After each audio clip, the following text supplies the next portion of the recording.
ॐ श्री परमात्मने नमः। अथ तृतीयोऽध्यायः। कर्मयोगः। अर्जुन उवाच ज्यायसि चेत् कर्मणस्ते मता बुद्धिर्जनार्दन तत्किं कर्मणि घोरे मां नियोजयसि केशव। व्यामिश्रेणेव वाक्येन बुद्धिं मोहयसीव मे तदेकं वद निश्चित्य येन श्रेयोऽहमाप्नुयाम्। श्रीभगवानुवाच लोकेऽस्मिन् द्विविधा निष्ठा पुरा प्रोक्ता मया नघ।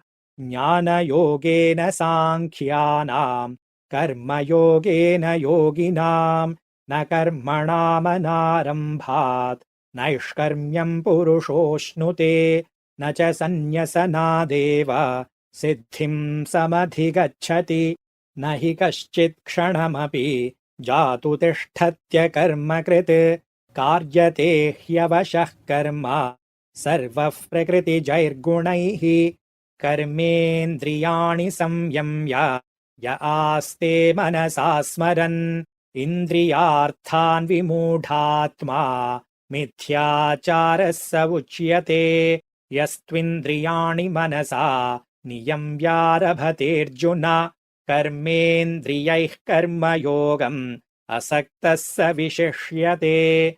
नियतं कुरु कर्म त्वम् कर्म ज्यायो ह्यकर्मणः शरीरयात्रापि च ते न प्रसिद्ध्येद कर्मणः। यज्ञार्थात् कर्मणोऽन्यत्र लोकोऽयं कर्मबन्धनः तदर्थं कर्म कौन्तेय मुक्तसङ्गः समाचर। सह यज्ञाः प्रजाः सृष्ट्वा पुरोवाच प्रजापतिः अनेन प्रसविष्यध्वम् एष वोस्त्विष्टकामधुक्। देवान् भावयतानेन ते देवा भावयन्तु वः परस्परं भावयन्तः श्रेयः परमवाप्स्यथ। इष्टान् भोगान् हि वो देवाः दास्यन्ते यज्ञभाविताः तैर्दत्तानप्रदायैभ्यः यो भुङ्क्तेस्तेन एव सः।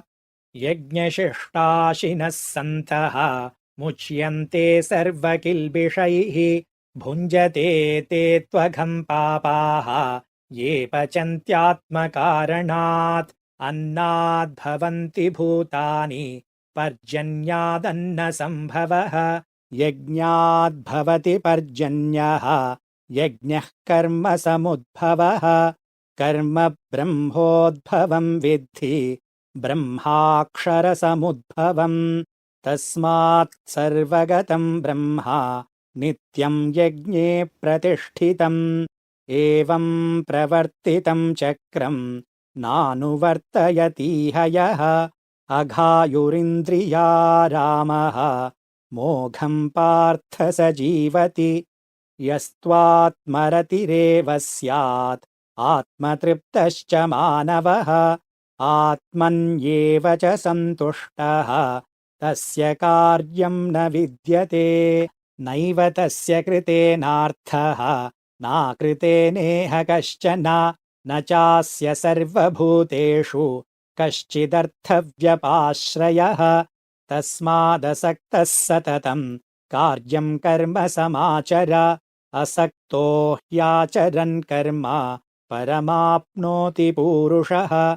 कर्मणैव हि संसिद्धिम् आस्थिता जनकादयः लोकसङ्ग्रहमेवापि सम्पश्यन् कर्तुमर्हसि। यद्यदाचरति श्रेष्ठः तत्तदेवेतरो जनः स यत्प्रमाणं कुरुते लोकस्तदनुवर्तते। न मे पार्थास्ति कर्तव्यं त्रिषु लोकेषु किञ्चन नानवाप्तमवाप्तव्यं वर्त एव च कर्मणि। यदि ह्यहं न वर्तेय जातु कर्मण्यतन्द्रितः मम वर्त्मानुवर्तन्ते मनुष्याः पार्थ सर्वशः। उत्सीदेयुरिमे लोकाः न कुर्याम् कर्म चेदहम् शङ्करस्य च कर्ता स्याम् उपहन्यामिमाः प्रजाः सक्ताः कर्मण्यविद्वांसः यथा कुर्वन्ति भारत कुर्याद्विद्वांस्तथा सक्तः चिकीर्षुर्लोकसङ्ग्रहम् न बुद्धिभेदम् जनयेत् अज्ञानाम् कर्मसङ्गिनाम् जोषयेत् सर्वकर्माणि विद्वान् युक्तः समाचरन् प्रकृतेः क्रियमाणानि गुणैः कर्माणि सर्वशः अहङ्कारविमूढात्मा कर्ताहमिति मन्यते तत्त्ववित्तु महाबाहो गुणकर्मविभागयोः गुणागुणेषु वर्तन्ते इति मत्वा न सज्जते प्रकृतेर्गुणसम्मूढाः सज्जन्ते गुणकर्मसु तान् कृत्स्नविदो मन्दान् कृत्स्नविन्न विचालयेत् मयि सर्वाणि कर्माणि सन्न्यस्याध्यात्मचेतसा निराशीर्निर्ममो भूत्वा युध्यस्व विगतज्वरः ये मे मतमिदं नित्यम् अनुतिष्ठन्ति मानवाः श्रद्धावन्तो न सूयन्तः मुच्यन्ते तेऽपि कर्मभिः ये त्वेतदभ्यसूयन्तः नानुतिष्ठन्ति मे मतम् सर्वज्ञानविमूढांस्तान् विद्धि नष्टान चेतसः सदृशं चेष्टते स्वस्याः प्रकृतेर्ज्ञानवानपि प्रकृतिं यान्ति भूतानि निग्रहः किं करिष्यति इन्द्रियस्येन्द्रियस्यार्थे रागद्वेषौ व्यवस्थितौ तयोर्नवशमागच्छेत् कौ ह्यस्य परिपन्थिनौ श्रेयान् स्वधर्मो विगुणः परधर्मात् स्वनुष्ठितात् स्वधर्मे निधनं श्रेयः परधर्मो भयावहः अर्जुन उवाच अथ केन प्रयुक्तोऽयम् पापं चरति पूरुषः अनिच्छन्नपि वार्ष्णेय बलादिव नियोजितः श्रीभगवानुवाच काम एष क्रोध एषः रजोगुणसमुद्भवः महाशनो महापाप्मा विद्येनमिह वैरिणम् धूमेनाव्रियते वह्निः यथादर्शो मलेन च यथोल्बेनावृतो